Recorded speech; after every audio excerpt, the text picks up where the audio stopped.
to have Paul Moxey, a supporter of ours, giving this talk today. And Paul is an expert in the area of ethics and governance in particular. He's a visiting professor at Southbank University in the area of corporate governance, so we're delighted to have him today. I think you'll find this talk very interesting. And we've got a little bit of doing a few things that are first today. We're using Microsoft Teams to see whether this tool works, better than the tools we've been using before. And there are some glitches. Please bear with us. It's the first time we're using it. And hopefully we're trying a little bit of interaction this time as well with one or two polls as we go through. So I'll be working with Paul at the appropriate time to send a link to that through to you. So if you could take part in that, that would be great. As usual, I just want to give you a little bit of introduction to ethical reading. We're a fairly new not-for-profit social enterprise. We started last year.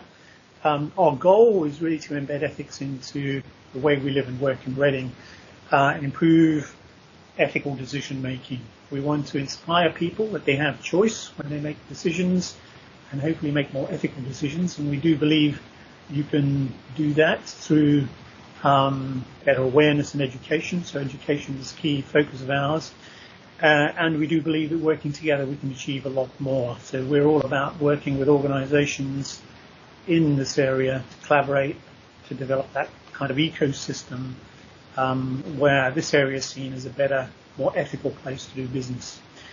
We have a growing list of partners and supporters, which is fantastic, and over 2,000 individual members and followers over various social media sites. So I think that shows, there is definitely an appetite here for us, and we're very pleased with the way it's going. All of our work is done through volunteers. I'm a volunteer, and everyone who works for us is volunteer, and we hope that Reading is the start of something called the Ethical Cities Movement, where other cities can also start what we're trying to do here and develop more ethical environments. So we're trying to sort of develop a template, if you will, which we can pass on to others. We do a whole bunch of things, so do visit our website. The link is on the bottom of most of our slides. So if you click on that or go to that website, you'll see what we do. We do lunchtime webinars such as this one. We do breakfast briefings, focus on business partners. We do public meetups, which are free and in the evenings. Actually, there's one coming up next Tuesday evening around Climate Action Network in the Reading area and impact on health, people in the region. So please join us for that. A lot of resources on our website. We've developed a code of ethics, and we've also kicked off some training, particularly around healthy and ethical workplaces. And that has been very well received. So without further ado, I'm going to hand over now to Paul, who will take you through the rest of the presentation. So, thank you. I've been fascinated by this subject for many, many years, and going back to the 90s, really, when I got interested in something called controlled self-assessment, which was a workshop-based approach to assessing control and effectiveness in organisations. And there was always a big ethical component in that. I researched the whole question of whether incentives can lead to corruption in 2016 for Transparency International. That was a fascinating exercise. I'm going to share with you one of the findings that I got from that later on in this talk. But the publication is a little booklet called Incentivising Ethics. It's available for download. It costs nothing, and there's the link. So feel free to look at that. Next slide, please. Thank you. So, where is your organisation, or for that matter, where are all of us? Are we pretty normal? Are we corrupt? Are we ethical? I think in most organisations there will be some ethically good and there will be some ethically bad. And in the picture here at the top diagram, we've got sort of perhaps an equal amount of good being the green and red being the bad. One could debate, exactly how much red one can have to be is normal, or how much green is normal. But this just illustrates the diversity, I suppose. So a corrupt organisation would have a lot more bad ethics in it, so shown by the red here. But there would still be some good in it, almost certainly. Few organisations will be all bad. But equally, even the most ethical organisation is unlikely to be all good. So there'll be some red in there. Next slide, please.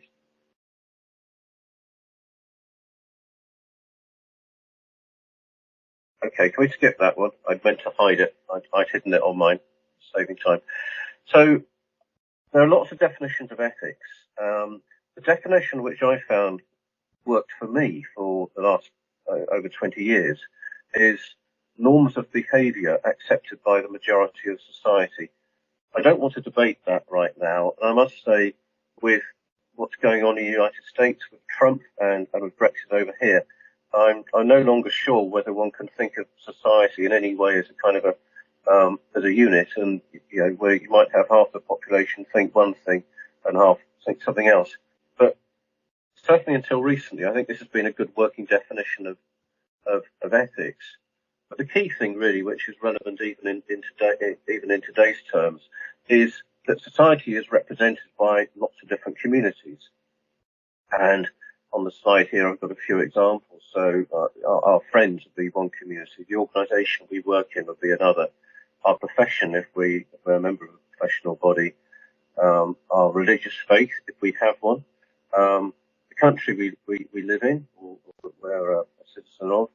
The team we work in, and so on. So I think one question is, which communities are you part of when you make a business decision?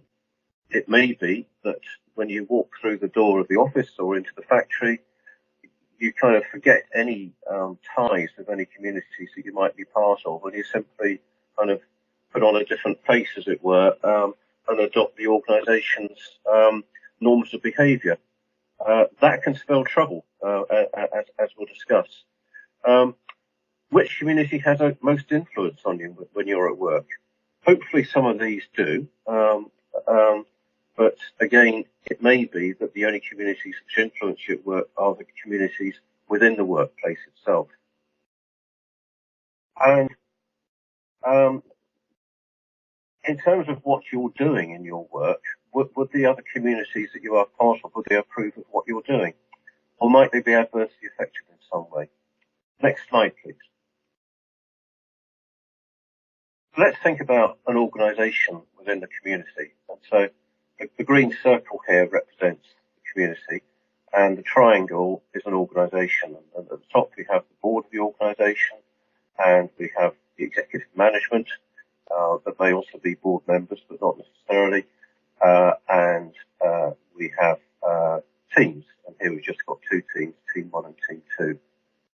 And this organisation operates within the norms of behaviour accepted by the community, and that's illustrated here by the fact the triangle is located totally within the green community circle. Next slide, please. So here we have something slightly different, where Team 2 has strayed out of what communities or society as a whole would regard as morally acceptable. The rest of the organisation is still within what the communities would think of as appropriate, although Team 1, as you can see, maybe is in danger of stepping out of line, or maybe has stepped out of line just slightly. But Team 2 clearly has got a bit of a problem as far as viewed by other communities, because they knew what was going on. Next slide, please. What can be even more disturbing is if the executive management of an organisation, or even middle management perhaps, step out of line. Because if the leaders of an organisation step out of line ethically beyond what the external communities think of as acceptable, then that is almost certainly going to lead to problems. And it would be fascinating if we had longer to debate some examples of these. I'm sure you can think of lots, though. Next slide, please. Well, here's one example. We don't quite know how far up the top of the Volkswagen pyramid any decisions or any acquiescence to the emissions scandal went, but it clearly went pretty high, as you will see if you follow some of the proceedings taking place in the United States. But there are lots of other organisations with similar problems, maybe not as bad. Next slide, please.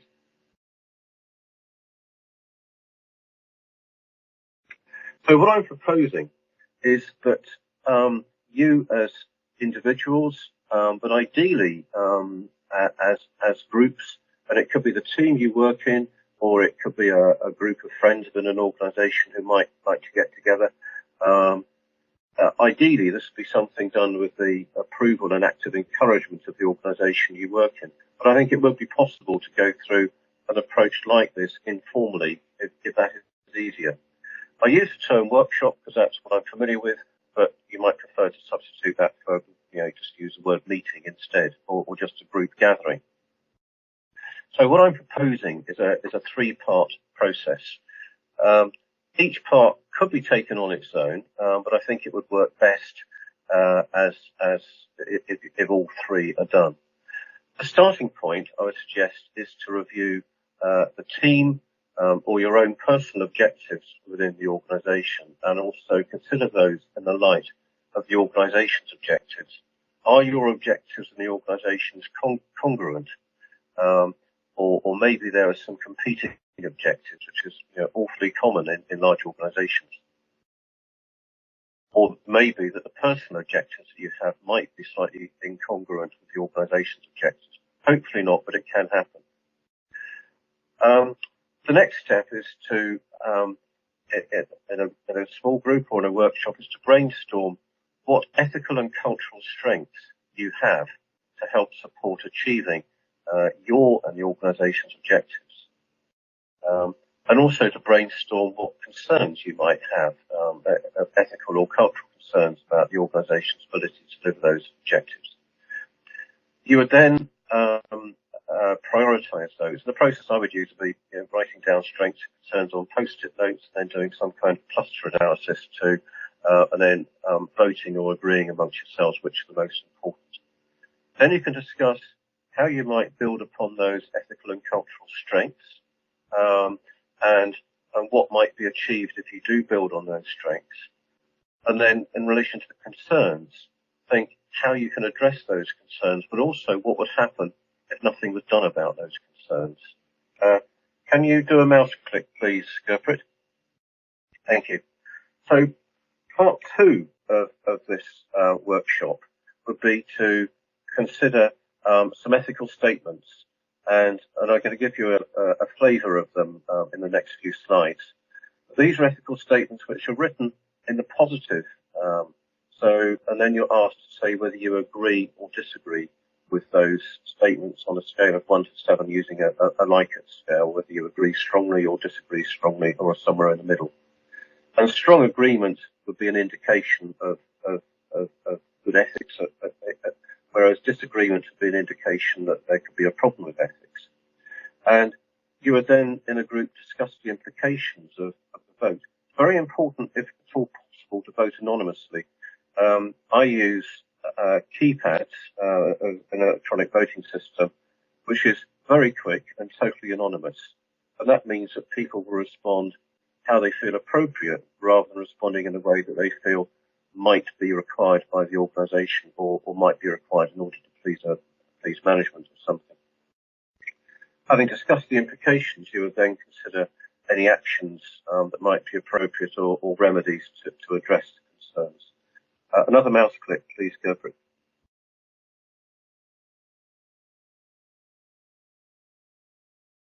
Okay, and the third stage of the workshop would be to consider one or more hypothetical ethical dilemmas.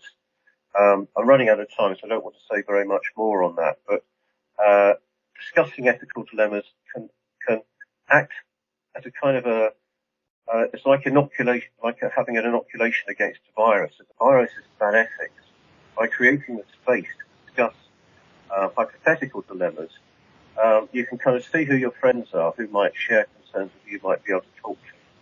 You can make the environment much more aware of what's ethical and what's not. And it can make it harder for bad ethics to surface. Next slide, please.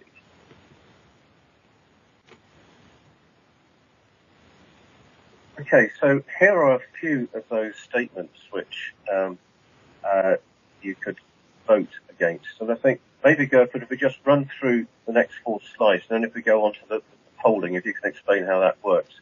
So the first question is good ethic, or first statement to ask whether you agree or disagree with. Is good ethics is never compromised by pressure to meet targets.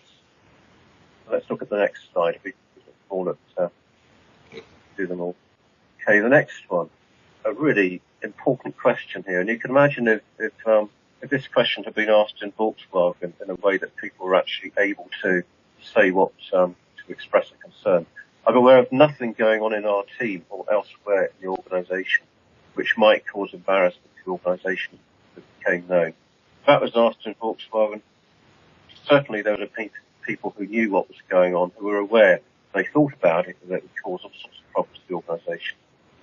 This is a way in which organisations can protect themselves against bad things happening without really being considered. Next slide, please. I'm confident that all staff feel free to raise ethical issues and concerns to the manager and or his or her manager. Again, it kind of follows on from the previous slide, and in a minute you'll be asked to vote whether you agree or disagree within your workplace, and the voting will be completely anonymous, by the way. And then the last slide of this section, please go for it. This organisation could never be involved in any corrupt behaviour. So let's just go on to the next slide after this. This is a question, or in fact these questions are questions I put to a group of people as part of my research for Transparency International work, and I had a workshop with the heads of compliance and similar level people from big organisations, from oil, from pharmaceuticals, and from banking. And I think a mouse click needed, please. Yeah, thank you. And this was a score. No, go back here. This was a score we had. There were 9 people in voting, and one of them sat on the fence and said they were neutral or didn't know. The other 8 were all either disagreeing or strongly disagreeing, meaning that these companies, and these are blue chip organisations, but they certainly could be involved in corrupt behaviour. And in fact, most of them, it was well known, had been involved in corrupt behaviour. Okay, shall we try the voting, please, Gertrude? Yeah, sure. So, if you think we have time, if not, I'll just skip on to that last slide. No, I think we have time. It'd be fun to do. So, everybody, if you go to your window where you're watching the slides and move your mouse around kind of the lower bottom half towards the bottom, you see a menu appear, and there should be an option on there which is a conversation option. If you click on that, a pane should open on the right-hand side of your window, and within that you will see that there is a message with a link to the poll. And it would be great if you could click on that link and complete that poll in the next sort of couple of minutes or so. Okay. Shall I do that too, or shall I go on to the next slide whilst people are clicking? Yes, why don't you go to the next slide, and then we can come back after that one. Okay, go great. The poll results, yeah. Okay, so what this slide shows is an example of what you might get if you conducted a workshop along these lines, where you're asking a number of different questions, and hopefully your screen resolution is good enough for you to read the text here. So down in the bottom sort of the southwest quadrant there, you can see we've got code of ethics,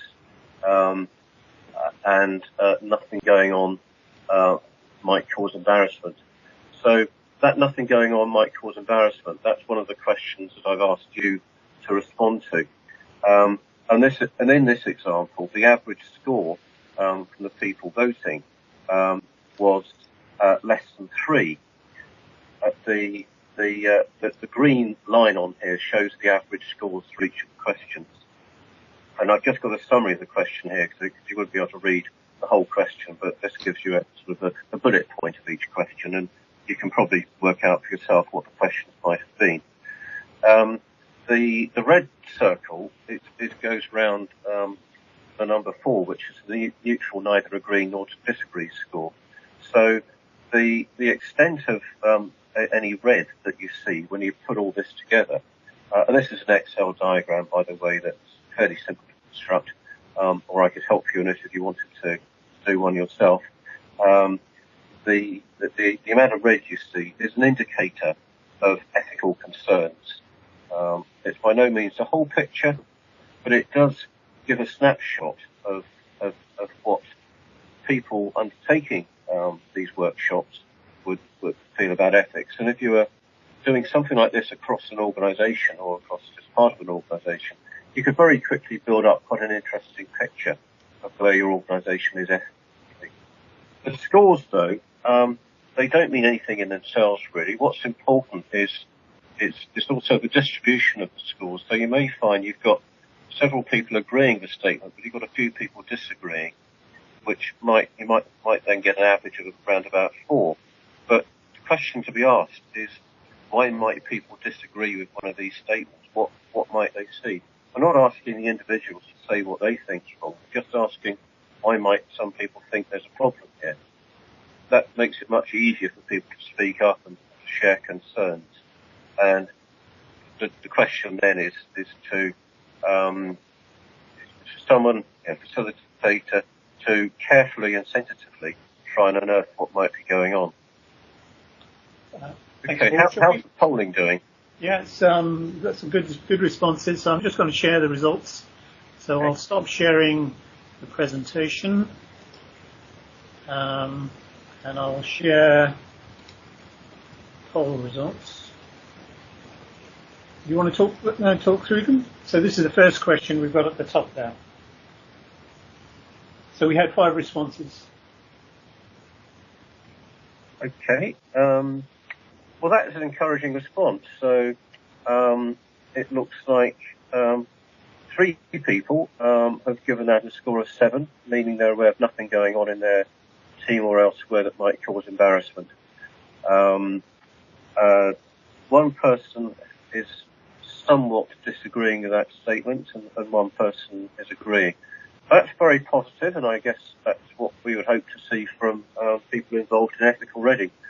I have to say, though, when I've asked this question of many groups in the past, I've never seen anything quite as positive as that. There have always been a few people who will, in each group, who will score, 1s, 2s, or 3s. Generally, most people will score a 5, 6, or 7, but there's always been a few who will score lower, and sometimes more than a few. Sometimes it's half or even the majority. Okay, let's look at the next one. But again, I mean, that's pretty positive. Confident that staff are free to raise ethical issues. I suppose the debate to be had around there is, how can we be sure? Because we might think that people can raise issues, and it's only if you've actually got an issue that you feel you might want to raise that you actually decide for sure whether you feel you're confident in raising it without fear of any possible retribution. So the debate around there about how do we know might be useful. Let's look at the next one.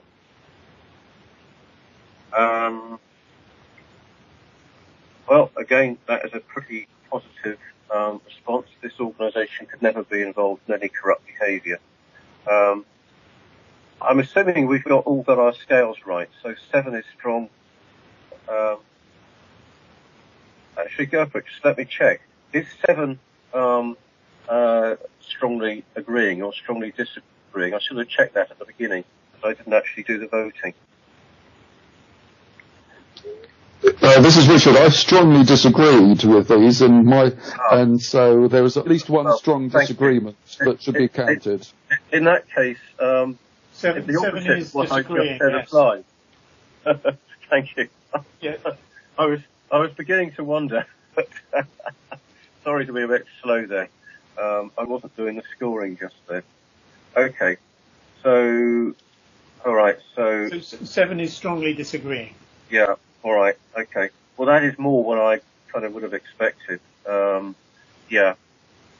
So, thank you for feeding that back. So these are all indicators of concern, aren't they?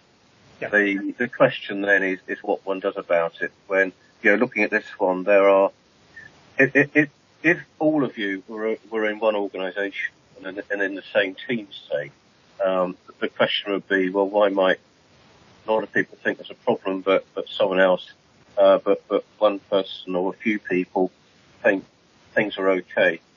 The value of doing this is in the conversations that this triggers. What this process is about doing is providing an opportunity for ethical issues and ethical concerns in particular to surface and be discussed and addressed. That's what it's for. Yeah. And then that's the last one. Yeah.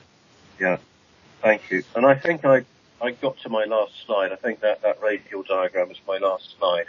So I think I'm very happy to listen to any comments or try and answer any questions that people have. So we've actually run out of time. Sorry.